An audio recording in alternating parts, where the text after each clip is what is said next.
La Casa Palacio Don Lope es una joya del renacimiento arquitectónico aragonés ubicado en pleno casco histórico de Zaragoza. Mandado construir por el jurista Miguel Don Lope en el siglo XVI, estuvo a punto de desaparecer pocos años después de su construcción, acusado este de traición por Felipe II.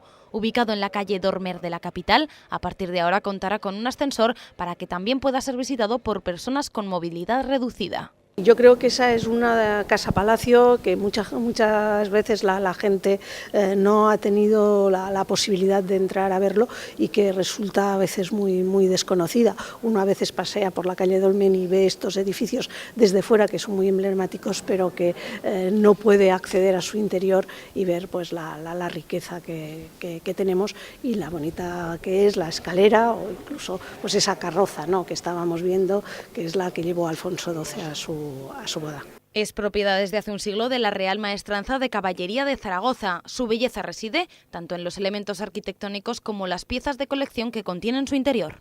Recorren la planta baja, el patio de caballerizas, y los salones principales, los tres, ven la linterna de la escalera y ven el tapiz de San Jorge.